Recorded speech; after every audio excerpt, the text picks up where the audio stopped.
In this video, we're going to have introduction to AS level coordinate geometry, where we're going to learn basic formulas, parallel lines, and perpendicular lines. So let's get into it.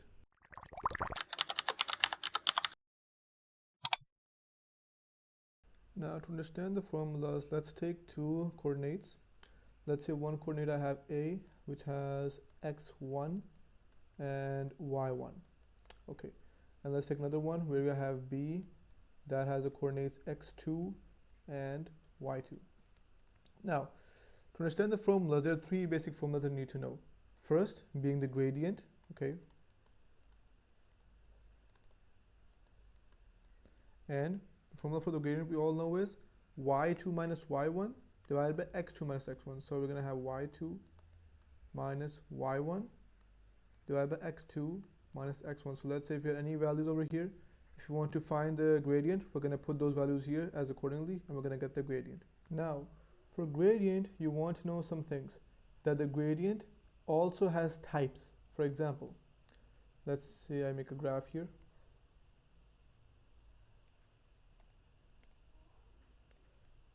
Like this. Let's say this is our y-axis, that's our x-axis, and let's pretend that this is my gradient. Okay, it's a straight line like this. In this case, the gradient will be 0. In a straight line, the gradient is 0. That's the first case. Second case, let's say I have another graph here.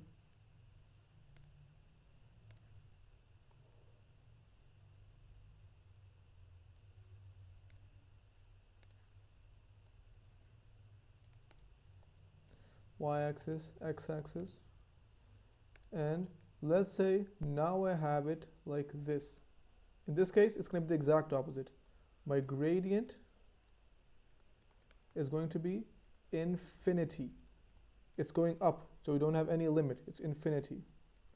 Okay, that's the second part. Now, third and fourth are almost the same, just a bit different. Let's see. Let's make them at the bottom here.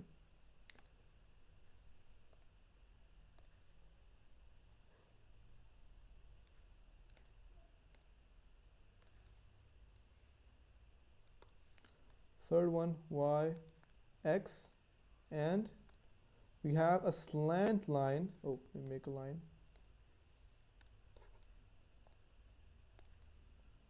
We have a slant line like this. Okay, now let's mark it here. Slant line, that's going to give me y equals mx plus c. What is this? Equation of a straight line.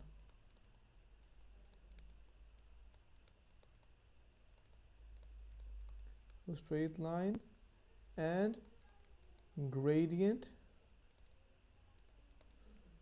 will be positive. Okay, then the last one,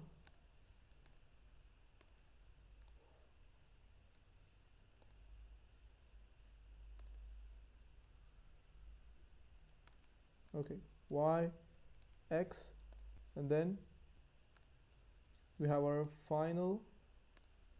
It's the exact same slant line, but notice this one's going down. It's going the opposite way. Again, it's a slant line. It's going to have y equals mx plus c, and it's going to be gradient is equal to negative. Negative, it's going down, so gradient is going to be negative. So we studied 4 types of gradient types.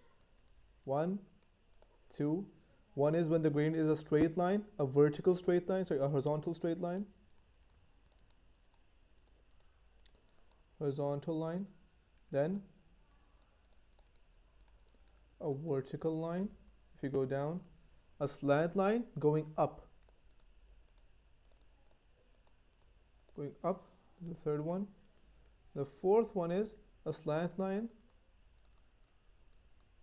going down.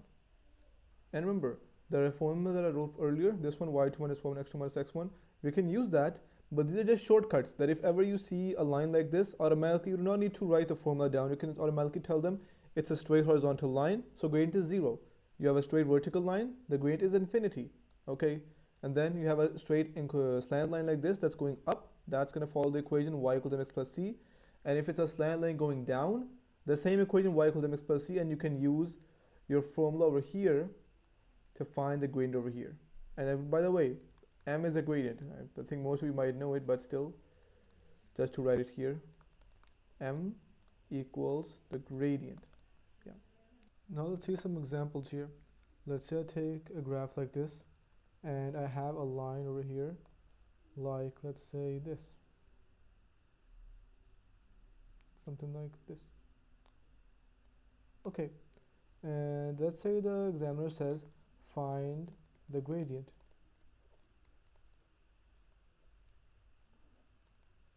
I'm gonna say, okay, first step, the gradient formula is y2, not x2,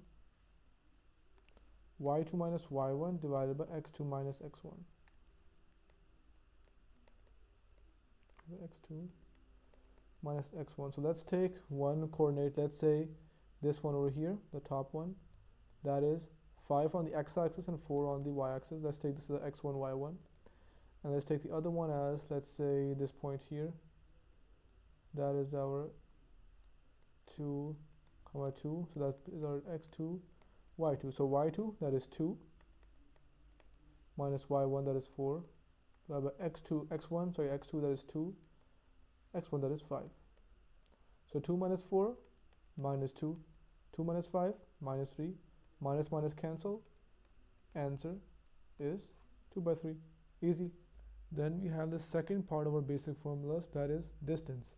What is the formula for distance? The formula is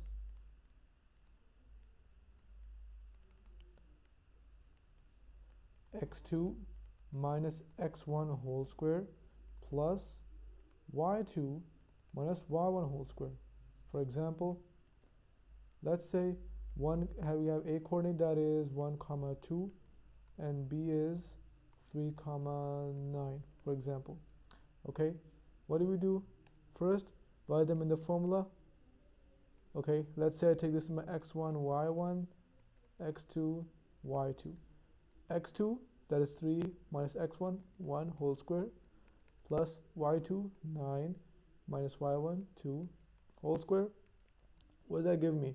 3 minus 1, 2, 2 squared, plus 9 minus 2, 7 squared.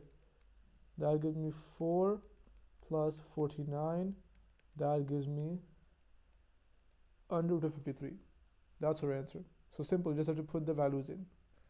Now the next and the final formula that we have is the midpoint. Let's write that down first. Midpoint is, let's say I have a point x1, y1.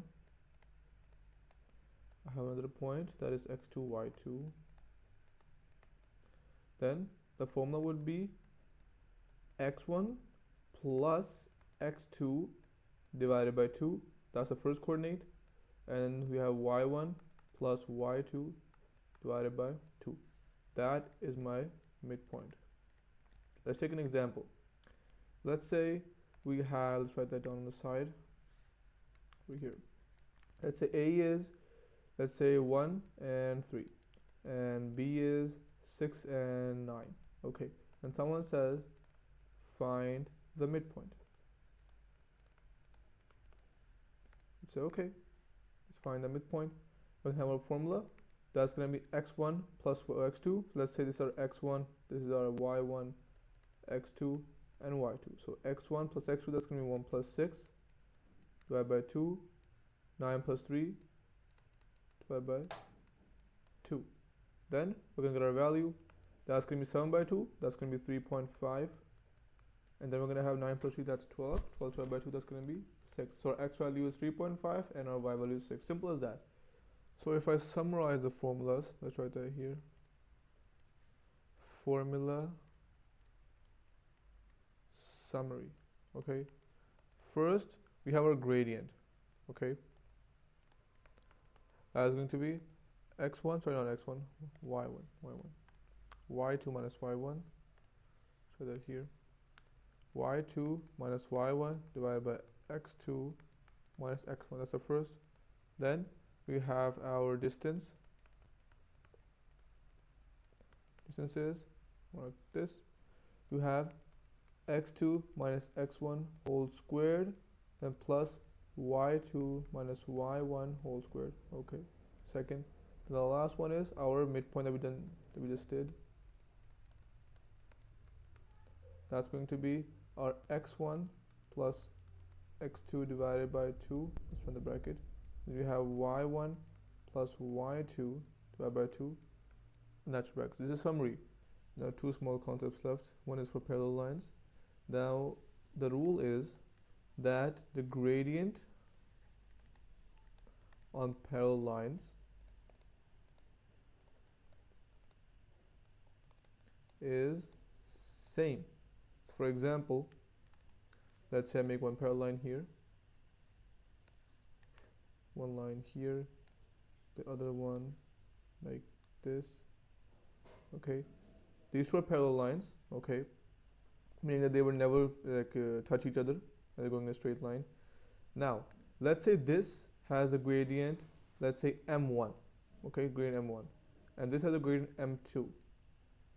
m1 is the same as m2 because these two are parallel lines. Okay, let's take another example. Let's say this m1 was 6 and they said find the gradient of m2. We would say that if m1 is 6, then m1 equals m2, so m2 is also 6. So we can use these rules in different places. They're not going to ask you like directly the questions like this. They're going to say, okay, this is 6, what is the gradient of this? No, they're going to give you similar questions. We're going to have to use this rule. Like they're in different ways. Okay. Now the next concept and the last concept is perpendicular lines. The rule for perpendicular lines is if I make two here, let me see. Let's say we have one line here and the other line here. And let's say this has the gradient m1, this has the gradient m2. The rule is, let's write that here, m1 multiplied by m2 will give me -1. This may seem strange, but this is a rule that if you have the first gradient and you don't want to find the second one, or vice versa, you can put that equal to -1 and find it. For example, let's say m1 is 6. Okay, find m2. Okay, so 6 times m2 is equal to -1. 6 goes on the other side. You're going to get m2 equals -1 divided by 6. That's the rule. So you can use, and remember the same thing as I said above, they're never going to ask you direct questions like this, but you're going to have to use this concept in different places. And we're going to see examples of those as well in the past paper practice sessions. That's going to be for today. Let me know if you have any specific topics you want me to cover, and I'm going to leave the link to the notes in the description so you can access them there. And yeah, that's going to be for today.